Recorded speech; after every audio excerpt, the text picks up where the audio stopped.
Welcome to our channel. నేను నవీన్. ప్రస్తుతం Naa Anveshana versus ఐజూడ్. ప్రస్తుతం ఈ మాటల యుద్ధం కాస్త కొండెక్కి కూర్చొని 10 మందిని రమ్మని పిలుస్తున్న నేపథ్యం కూడా చూస్తున్నాం. ఎవరికి ఇష్టం వచ్చినట్టు వాళ్ళు వాళ్ళ స్వంత అభిప్రాయాన్ని వ్యక్తం చేస్తూ చిలికి గానివారణ చేసిన పరిస్థితులు కూడా మనం చూస్తున్నాం. ప్రస్తుతం ఆ టాపిక్ గురించి మనతో మాట్లాడడానికి fire brand social activist Krishnakumari గారు ఉన్నారు. మేడంతో మాట్లాడతాం. నమస్తే. సో ప్రస్తుతం నాన్వేషణ వర్సెస్ ఐజూడ్ కింద మారిపోయింది. మాటల నుంచి ఇప్పుడు వీడియోలు మాట్లాడుకునే స్థాయికి వెళ్ళిపోయింది. సో దీని గురించి మీరు ఏమంటారు, మీ అభిప్రాయం?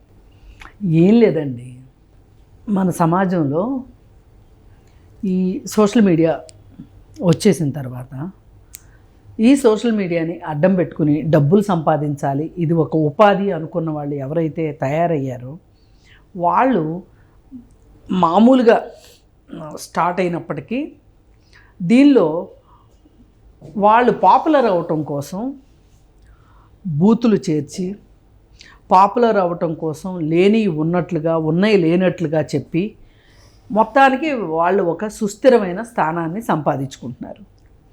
వీళ్ళందరి దగ్గర ఉండేది పీసెస్ ఆఫ్ ఇన్ఫర్మేషన్. ఇప్పుడు నాలెడ్జ్ కాదు, వీళ్ళు నాలెడ్జ్ ఉన్న మనుషులు కాదు, వీళ్ళ దగ్గర ఇన్ఫర్మేషన్ ఉంటుంది అంతే. అది కూడా ముక్కలు ఇన్ఫర్మేషన్ ఉంటుంది. ఆ ముక్కల ఇన్ఫర్మేషన్ని తప్పులు తడకల్లాగా అబద్ధాలని, అలాగే అభూత కల్పనల్ని, అలాగే ఇప్పుడు మనకి గూగులమ్మ ఉంది కదా, గూగులమ్మలో ఏదో ఒకటి ఎతికేసి దాన్ని అతికిచ్చేయటం, కట్ అండ్ పేస్ట్, అంటే చొక్కలను కలిపితే బొమ్మ అవుతుంది అంతే. ఇలా చేసుకుంటా వీళ్ళు ఒక పాపులారిటీని సంపాదించుకున్నారు. మరి వీళ్ళ పాపులారిటీకి కొలమానం ఏంటి అంటే సబ్స్క్రైబర్ల నంబర్. ఈ నంబర్ గేమ్లో ఒకళ్ళని దాటి ఇంకొకళ్ళు వెళ్ళాలి. ఈ వెళ్ళే ప్రాసెస్లో వీళ్ళు ఏం చేస్తున్నారంటే, ఇందాక నేను చెప్పాను చూడండి, చెత్త చచ్చు పుచ్చు, పనికి వచ్చేది పనికి రాంది, జనాలకి వెర్రెక్కిచ్చేది. ఇవాళ మార్కెట్లో ఏది సేలబిలిటీ ఉంది, ఏ టాపిక్కి జనాలు పిచ్చోళ్ళు అయిపోతారు, ఏ టాపిక్ వింటే జనాలు తాండవం చేస్తారు, వెర్రెక్కిపోవాలి, పోట్లాడుకోవాలి, వీళ్ళ ఇన్ఫ్లుయెన్సర్లు పోట్లాడుకోవాలి, వాళ్ళ వీడియోలోకి వీళ్ళు వెళ్తారు, వీళ్ళు వెళ్ళి పిచ్చ కామెంట్లు పెట్టడం, వీళ్ళు వచ్చి పిచ్చ కామెంట్లు పెట్టారని తెలిసి వీళ్ళ స్టార్ వీడియో రిలీజ్ చేయగానే వాళ్ళు అంటే వీళ్ళంతా ఎలా తయారయ్యారంటే దాదాపు ఒక చిన్నపాటి మీడియా హౌస్ని నడుపుతున్నారు. అంటే ఓ 2-3 స్టాఫ్ని పెట్టుకోవటం, ఓ 2 కంప్యూటర్లు పెట్టుకోవటం, అదే పనిగా వీడియోలు చూసి ఆ వీడియోల్లో ఏంటి వీళ్ళకి పనికొచ్చే ఆయుధాలు ఏంటి అనేది వెతకటం, ఇవ్వటం, అలాగే కామెంట్లు పెట్టడం, ఇవన్నీ చేస్తున్నారు. అంటే మరి వీళ్ళందరికీ డబ్బులు ఎక్కడి నుంచి వస్తున్నాయి అంటే, కొందరేమో మహారాజు పోషకులు ఉన్నారు, కొన్ని పొలిటికల్ పార్టీస్ని వీళ్ళు సొంతం చేసేసుకుని వాళ్ళ తరఫున వీళ్ళు పోట్లాడుతూ ఉంటారు, అరువు గొంతులు ఇచ్చేస్తూ ఉంటారు. దత్తత తీసుకున్నారంటారా? దత్తత కాదు, వీళ్ళు గోస్ట్లు. వాళ్ళకి సంబంధించిన సమాచారాన్ని వీళ్ళు ప్రజల్లోకి తీసుకెళ్తూ ఉంటారు. ఈ సబ్స్క్రైబర్స్కి వాళ్ళ మొహం మీద రోజు కాస్త చెత్త వేస్తూ ఉంటారనమాట.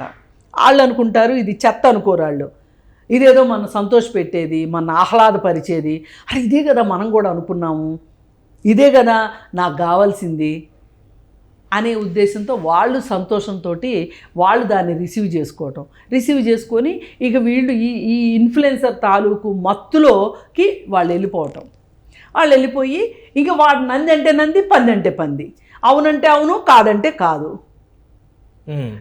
ఒక రకమైన భావావేశం వచ్చేస్తారన్నమాట వీళ్ళకి. ట్రాన్స్లోకి హిప్నటైజ్ చేసి పారేస్తారనమాట.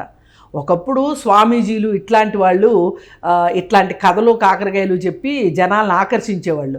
ఇప్పుడు ఇవాళ ఇన్ఫ్లుయెన్సర్లు ఎవరైతే ఉన్నారో, కొంతమంది ఇన్ఫ్లుయెన్సర్లు, అందరూ కాదు సుమా, కొంతమంది ఇన్ఫ్లుయెన్సర్లు ఈ బాబాజాలు స్వామీజీలాగా తయారైపోయారు.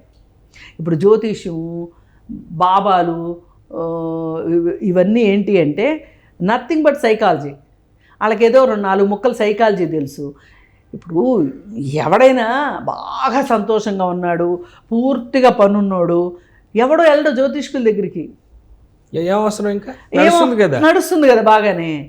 ఏదైనా నష్టపోయినోడు, ఏదైనా ఇబ్బందుల్లో ఉన్నోడో, భార్యతో తగాదా పడినోడో, లేకపోతే లవర్తో తగాదా పడినోడో,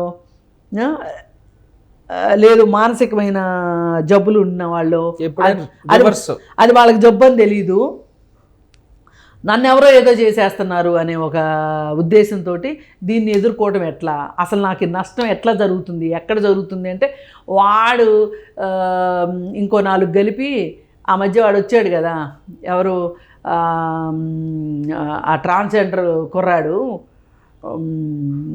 నేను అఘోరి అని చెప్పి అఘోరిన్ అని చెప్పి వచ్చాడు, శ్రీనివాస్ అలియాస్ పింకీ అఘోరి. నేను లేడీ అఘోరి అని చెప్పి ఓ బ్రహ్మరథాలు పట్టారు. ఏమైంది చివరికి ఆడెళ్ళి జైల్లో తేలాడు. ఇట్లా వీళ్ళందరూ ఏంటి అంటే మనకున్న బలహీనతలను ఆసరాగా చేసుకొని మనకేదో ఒక సొల్యూషన్ చెప్పినట్టు చెప్తారు. ఆఖరికి ఈ వేణుస్వామి కూడా అంతే కదా, ఒక్కొక్కరి రంగులు ఒక్కొక్కసారి బయటపడతా ఉంటాయి. సరే ఇప్పుడు కొత్తగా బయటపడిన రంగు ఏంటి అంటే ఈ అన్వేష్కి వ్యతిరేకంగా ఏజుడ్ అనేవాడు ఒకడు వీడియో చేసి పెట్టాడు. వీడియో చేసి పెడితే వాడంటాడు నీ బండారం అంతా నా దగ్గర ఉంది, కానీ పర్సనల్గా పోయింది కదండి. ఇప్పుడు పర్సనల్గా అటాక్ చేస్తాం వల్ల అదే మరి. ఇప్పుడు వీడేమన్నాడు, నా దేవీ దేవతల జోలికి వస్తావా, ఖబర్దార్ నీ సంగతి చూసుకుంటా అన్నాడు. అంటే వాడన్నాడు, అరే నువ్వెంత, నీ బతికెంత, నీ తమ్ముడు సంగతి ఏంటో చూడు, నీ తమ్ముడు జాతకం అంతా నా దగ్గర ఉంది అని ఆడు మాట్లాడాడు. ఆడు ఛాలెంజ్ చేశాడు వీడిని. ఇప్పుడు వాడేదో ఒక భయానక పరిస్థితిలో ఉన్నాడు అన్వేష్ అని అనుకుంటున్నారు చాలామంది. వాడేదో భయపడిపోతున్నాడు, ఇంకేముంది వణికిపోతున్నాడు, ఎక్కడున్నాడో అని అనుకుంటున్నారు ఇక్కడ ఉన్న వాళ్ళందరూ. వీళ్ళందరూ శబదాలు చేసేసారు కదా, వాడు వచ్చేస్తున్నాడు, ఇంకేముంది, పాస్పోర్ట్ సీజ్ అయిపోతుంది, అది అయిపోతుంది, ఇంక వస్తే నువ్వు రా, నిన్ను నరుకుతాము, నీ నాలుగు కోస్తాము, నిన్ను ముక్కల కింద నరుకుతాము అని ఎవరి వెర్బల్ డయేరియా వాళ్ళు చూపించారు కదా.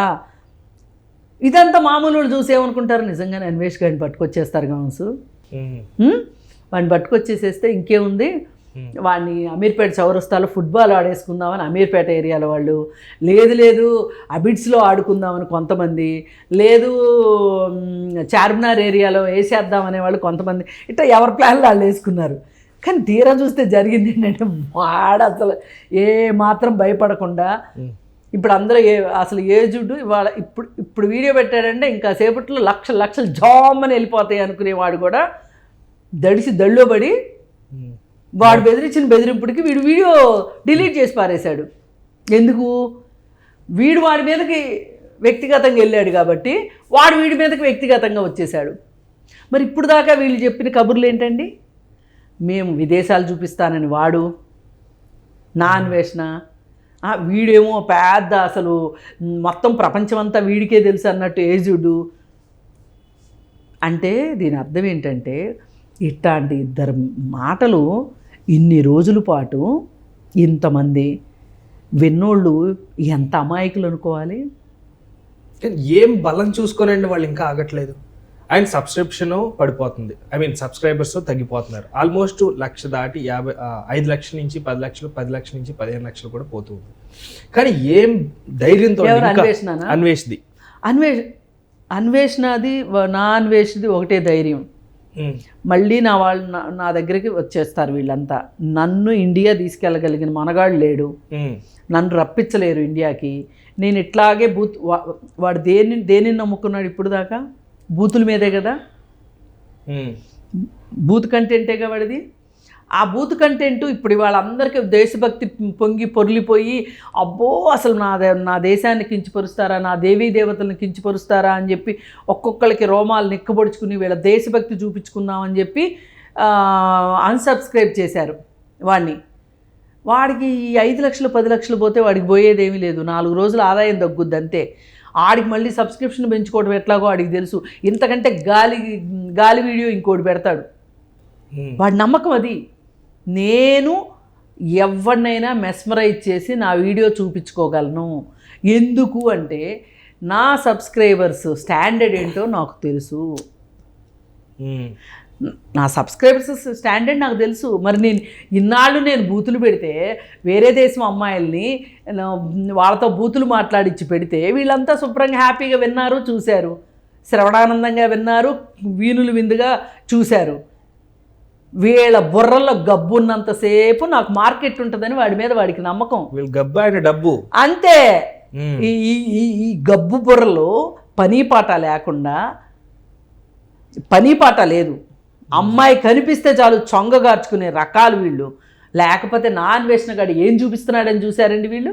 వీళ్ళకి నిజంగా ప్రపంచ దేశాలు చూడాలి అనుకుంటే గూగుల్లోకి వెళ్తే ఏ దేశంలో ఇన్ఫర్మేషన్ దొరకదండి. ఇప్పుడు నిజంగా జంతువులను చూడాలనుకుంటే వీడు ఏజ్డ్ చూపించే జంతువులనే చూడాలా? నేషనల్ బయోగ్రఫీ ఛానల్ ఉంది కదా, నేషనల్, ఆ ఛానల్కి వెళ్తే ఎన్ని జంతువులు కనిపిస్తాయి, ఎన్ని దేశాల జంతువులు కనపడతాయి. అసలు మీరు చదువు చావచ్చుగా ఏదైనా ఇన్ఫర్మేషన్ కావాలంటే. పుస్తకం పట్టుకునేది లేదు, పని చేసేది లేదు, ఇంట్లో పని చేసేది లేదు, బయట పని చేసేది లేదు. పరాన్న జీవులు మాదిరి బాధ్యత లేకుండా తల్లిదండ్రులు పెట్టే తిండి తింటా, చేతిలో ఉన్న స్మార్ట్ ఫోన్ చూసుకుంటా, నన్ను ఇప్పుడు తిట్టుకోండి, నేను మాట్లాడేది కఠిన సత్యం, చూసుకుంటా కాలక్షేపం చేసే వెధవలు మీ గబ్బు ఆధారంగా వాడు డబ్బులు సంపాదించుకుంటున్నాడు. వాడికి దేశభక్తి ఉంటుందని ఎందుకు అనుకుంటారు? అసలు మీకు దేశభక్తి సంగతి తర్వాత, మీ మీద మీకు భక్తి ఉందా? మిమ్మల్ని కన్నోళ్ళ మీద మీకు భక్తి ఉందా? అంటే ఇప్పుడు వాడేదన్నా తిట్టే వరకు మీకు దేశభక్తి గుర్తు రాలేదా? అసలు దేశం అంటే ఏంటి, దేశభక్తి అంటే ఏంటి? గురజాడ అప్పారావు ఏం చెప్పాడు? దేశం అంటే మట్టి కాదే, దేశం అంటే మనుషులోయ్, కండగలవాడేను మనిషోయ్ అని చెప్పాడు కదా. ఇంక బుద్ధి గురించి కూడా చెప్పాడు.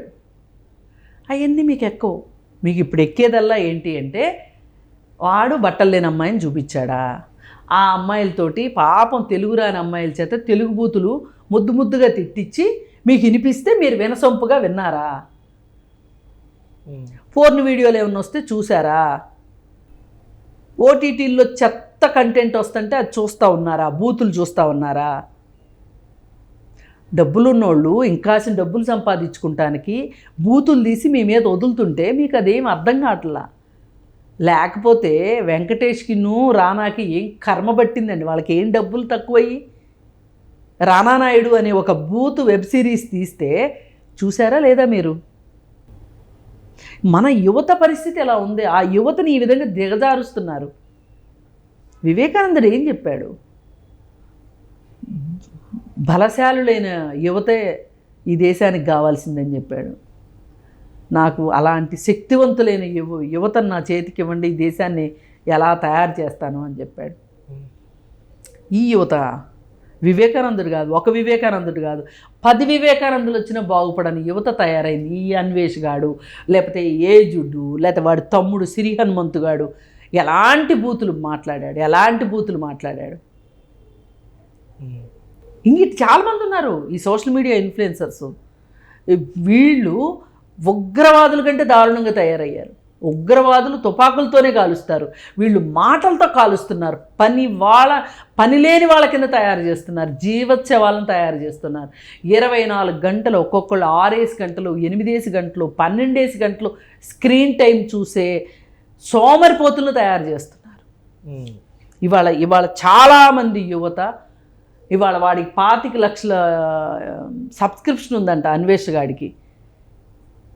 ఒక నోరు తెరిస్తే బూతు మాట్లాడకుండా మాట్లాడలేని వాడికి, ఏదంటే అది మాట్లాడేవాడికి, ఉచ్చం నీచం తెలియని వాడికి 25 లక్షల మంది సబ్స్క్రైబర్స్ ఉన్నారంటే ఈ దేశం పరిస్థితి ఏంటి చెప్పండి? వేరే రాష్ట్రాల వాళ్ళు ఎందుకుంటారు? తెలుగు రాని వాళ్ళు ఎందుకుంటారు? తెలుగు వచ్చిన వాళ్ళే, మన తెలుగు రాష్ట్రాల వాళ్ళే, తెలుగు వినగలిగే వాళ్ళు, తెలుగు మాట్లాడగలిగే వాళ్ళే ఏ దేశంలో అన్నా ఉండేవండి. 25 లక్షల మంది ఇందులో చదువుకున్న వాళ్ళు ఉండుంటారు, పనిచేసేవాళ్ళు ఉండుంటారు, ఇంట్లో అమ్మ, అక్క, చెల్లి, తమ్ముడు అందరూ ఉన్నోళ్ళే. వీళ్ళేమి అనాథలు, ఏకాకులు కాదు కదా. మరి వాడు మాట్లాడే బూతులు మీ చెల్లిని ఎవరన్నా మాట్లాడితే మీరు ఒప్పుకుంటారా? అసలు ఈ బూతులన్నీ ఎందుకు విన్నారు? ఈ రిహార్సల్స్ అన్ని దేనికోసం, ఎవరిని తిడదామని విన్నారు? ఇట్లాంటి వాళ్ళు, వీళ్ళకి దేశభక్తి, వాడి మీదకి కర్రలు వేసుకుపోతారు. కర్రలు అంటే కామెంట్ల రూపంలో. ఇవాళ ఈ దేశం దౌర్భాగ్యం ఏంటి అంటే ఈ ఇన్ఫ్లుయెన్సర్లే దౌర్భాగ్యం. అసలు అందరూ కాదు, కొంతమంది వీళ్ళల్లో మహిళలు ఉన్నారు, పురుషులు ఉన్నారు, పండితులు ఉన్నారు, మహానుభావులు ఉన్నారు. వీళ్ళు నోరు ధరిస్తే బూతులు, వీళ్ళ గతమంతా బూతు. ఇప్పుడు వచ్చి కబుర్లు చెప్తారు. అసలు ఇది ఫుల్ స్టాప్ పడే అంశంగా కనిపిస్తుందండి. అది ఏమంటారు? ఇది ఫుల్ స్టాప్ పడదు. ఎందుకు పడదంటే ఈ ఫుల్ స్టాప్ పట్టడం కూడా ప్రభుత్వాలకు ఇష్టం లేదు. ఎందుకంటే ఇప్పుడు చేతి నిండా పని ఉన్నోడికి, బరువు బాధ్యతలు ఉన్నోడికి ఇవన్నీ పడతాయా?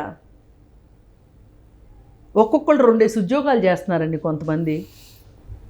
ఓ పక్కన పెన్షన్ డబ్బుల కోసం మద్యానికి బానిసలై తల్లులను చంపే కొడుకులు, ఆస్తుల కోసం తండ్రులను చంపే కొడుకులు, దొంగతనంగా ఆస్తులు రాయించుకునే కొడుకులు, కూతుర్లు.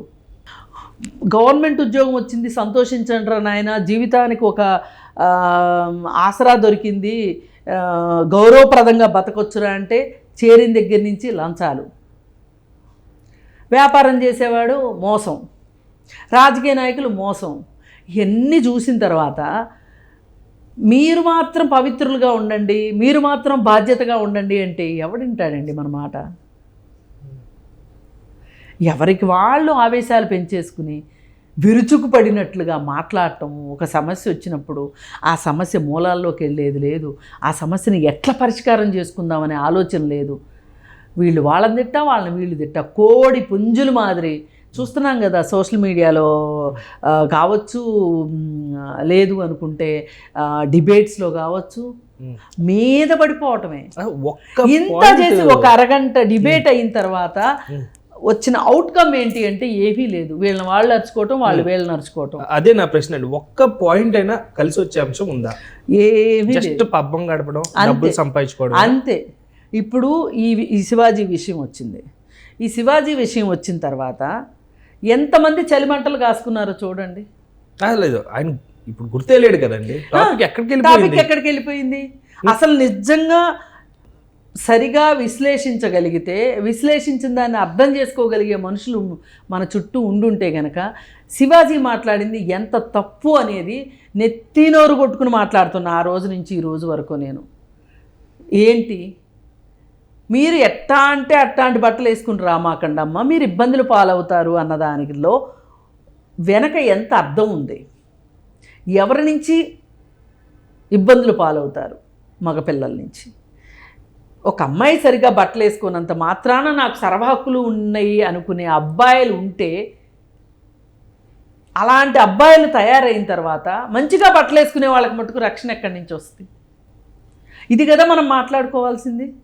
అసలు శివాజీ నువ్వేంటి ఒక సినిమా యాక్టర్గా ఉండి ఒక రాజకీయ నాయకుడు అవతారం ఎత్తి మళ్ళీ ఇప్పుడు సినిమాలు చేసుకుంటానికని వచ్చి ఆడవాళ్ళని ఇలా మాట్లాడతావా? ఆడవాళ్ళంటే నీకు ఇంత చులకనా అని నిలదీసేవాళ్ళు లేరండి వాళ్ళ. ఎవరు నిలదీ ఇట్లా మాట్లాడితే కృష్ణకుమార్ ఒకటి మాట్లాడుతుంది, ఆ ఊరందరు దొగదారైతే ఉలిపికట్ట దొగదారు అన్నట్టు ఉంటుంది అని మాట్లాడేవాళ్లే. కానీ అసలు నిజంగా అనసూయ అయినా సరే బాధ్యత ఉన్నదైతే ఇది కదా ప్రశ్నించాల్సింది. శివాజీని ప్రశ్నించుంటే ఈ చర్చ సజావుగా జరిగి ఉండేది ఎంతో కొంత. ఆమె నా ఇష్టం అంటే ఏంటి నీ ఇష్టం అని అటువైపుకి వెళ్ళిపోయారు, అటువైపుకి మళ్ళీంది వ్యవహారం అంతా. అంటే నలుగురితో నారాయణ గుంపులో గోవింద అన్నారు అంతేనా అని కాదు. అసలు నీకెక్కడిదా హక్కు? ఆడవాళ్ళని మాట్లాడే హక్కు నీకెక్కడిది? సరుకులు సామాన్లన్నీ నువ్వు ఎట్లా మాట్లాడతావు? దరిద్ర నువ్వు ఎట్లా అంటావు? ఎవరైనా అది కాదు అంటే 4 పీకుతానని ఎట్లా అంటావు? నీకేంటి ఆ హక్కు అని అడిగిందా? అడగపోగా ఇంకొక రకంగా మాట్లాడేసరికి అది ఇంకొక రకంగా టర్న్ తీసుకుంది. ఇప్పుడు ఇది ఏమైపోయింది, ఎక్కడి దాకా వెళ్ళిపోయింది అంటే వ్యవస్థలను కూడా ప్రశ్నించేదాకా వెళ్ళిపోయింది. అసలు ఎంత ధైర్యం మహిళా కమిషన్కి? శివాజీని పిలిచి మాట్లాడుతుందా? ఏం శివాజీ ఏం తప్పు చేశాడు అనేదాకా ఒక చట్టబద్ధమైన సంస్థకి ఒకళ్ళు తప్పు మాట్లాడితే పిలిచి అడిగే అధికారం లేదా? ఈ మాట అడుగుతున్నది ఎవరు అనుకుంటున్నారు? ఈ సోకాల్డ్ ఛానల్స్ వాళ్ళు వెళ్ళి ప్రతి కనిపించిన వాళ్ళ నోట్లోనూ గొట్టం పెట్టి ఆడపిల్లల్ని మంచి బట్టలు వేసుకోమన్నాడు శివాజీ. దీని మీద మీ అభిప్రాయం ఏంటి అంటే ఏం చెప్తారు వాళ్ళు? ఇందాక ఫస్టే నేను మీతో ఒక మాట అన్నా, pieces of information is not a knowledge అని. ఓ ముక్క తీసుకెళ్ళి వాళ్ళు అడుగుతున్నారు, వాళ్ళకేం తెలుసు? వాళ్ళు చెప్తున్నారు. ఇవాళ అందరికీ పబ్లిసిటీ పిచ్చి. ఈ పబ్లిసిటీ కోసం అక్కడ 2 మహిళలు ఉంటారు, ఎక్కడ కృష్ణకాంత్ పార్క్ దగ్గర. వాళ్ళిద్దరు ఓ చెలరేగి మాట్లాడుతూ ఉంటారు. ఈ వీళ్ళకి వాళ్ళిద్దరా, ఈ ఛానల్స్ వాళ్ళకి, యూట్యూబ్ ఛానల్స్ వాళ్ళకి ప్రామాణికం వాళ్ళిద్దరా? అలా ఇంకొక పెద్ద మనిషి దగ్గరికి వెళ్ళింది. శివాజీ మహిళని ప్రకృతితో పోల్చాడు కదా, దానికి మీరేమంటారు? అవును, తప్పే ఉంది, ప్రకృతితోనే కదా పోల్చాడు, మంచి మాటే కదా మాట్లాడాడు, తప్పే ఉంది అంటున్నా.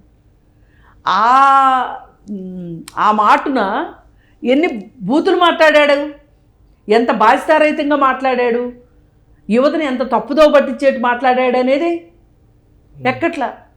ఇప్పుడు శివాజీని మహిళా కమిషన్ పిలిచి అడిగింది కదండి, దీని మీద మీరేమంటారు అంటే, శివాజీ మంచే కదా అడిగే చెప్పాడు, మహిళా కమిషన్ ఎట్ట పిలుస్తుంది? మనకి ఎంతసేపు కాంట్రవర్సీ కౌంటర్లో కంపు అంతే. ఇప్పుడు దీంట్లో యువత నేర్చుకునేది ఏముందో చెప్పండి. ఇప్పుడు మనం అన్వేష్ గాడిని తిడదామా, ఈ ఏజుడ్ అనే అతన్ని తిడదామా? ఇప్పుడు పోని ఏజుడికి ఏదో ఈ దేశం మీద, ఈ పురాణాల మీద చాలా భక్తి ఉంది, చాలా కాబట్టున్నాడు అని అనుకుందాము అంటే, అసలు అతను మాట్లాడిన మాటల్లో కూడా బూతులు కనిపిస్తున్నాయి. ఇవాళ బూతులు అనేవి సర్వసాధారణం అయిపోయింది. ఇంతకుముందు ఏ ఇంట్లోనైనా పిల్లలు ఒక మాట మాట్లాడితే ఇది మాట్లాడితే తప్పు, ఇది మాట్లాడకూడదు అనే రోజులు పోయి, ఇలాంటి వీడియోలు తల్లిదండ్రులు వింటా కూర్చుంటే అవి విన్న పిల్లలు ఏం బూతులు కాక ఏం మాట్లాడతారు? ఇవాళ ఇంట్లో 2 మనుషులు మాట్లాడుకోవడం కరువు అయిపోయింది. ఇద్దరు చెరొక ఫోన్ పెట్టుకొని చెరొక వీడియో చూసుకుంటా ఉన్నారు. లేదు, ఎదురోడు వీడియో చూస్తుంటే వాడు ఎప్పుడు ఆపుతాడా, 4 ముక్కలు అవసరమైన ముక్కలు మాట్లాడదామని పెళ్ళాం మొగుడు వంక, మొగుడు పెళ్ళాం వంక చూసుకునే రోజులు వచ్చేసినాయి. అందుకు కాదు ఇన్ని సబ్స్క్రిప్షన్స్ వీళ్ళకి, ఇంతమంది సబ్స్క్రైబర్స్. అయినా అన్వేష్ గాడి గబ్బు ఈరోజు తెలిసిందా మీకు? ఇన్నాళ్ళు ఎట్ట భరించారు వాడిని? హిందూ దేవీ దేవతల మీద చేసిన కమెంట్స్ వల్ల వీళ్ళకి కోపం, ఆక్రోశం వచ్చింది. ఇప్పుడు దాకా అమ్మాయిల మీద మాట్లాడితే రాలేదు. అమ్మాయిల మీద మాట్లాడితే వేరే దేశం అమ్మాయిలను చూపిస్తే ఒక సిస్టర్హుడ్ అనేది మీకు లేదు. నా చెల్లెలు లాంటిదే ఇంకొక అమ్మాయి అనుకునేది ఒక మగపిల్లోడికి లేదు. ఆడవాళ్ళు కూడా సబ్స్క్రైబర్స్ ఉన్నారు మహానుభావుడికి. వీళ్ళకి వేరే దేశం అమ్మాయిని ఎగతాళి చేసి చూపిస్తే వీళ్ళకి కూడా సంతోషం. అసలు ఆడమగానే కాదు, ఒక మనిషి ఇంకొక మనిషిని అంత జగుప్సగా మాట్లాడే హక్కు ఉందా? అది ఆడని మగ మాట్లాడినివ్వండి, మగని ఆడ మాట్లాడినివ్వండి, థర్డ్ జెండర్ గురించి మాట్లాడినివ్వండి, ఎవరి గురించి మాట్లాడినా సరే మాట్లాడే హక్కు లేదు.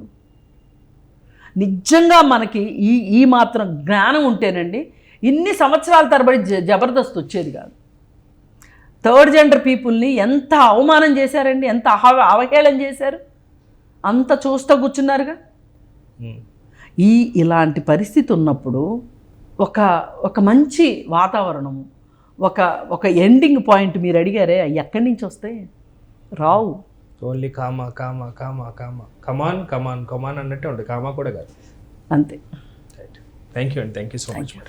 Thank you.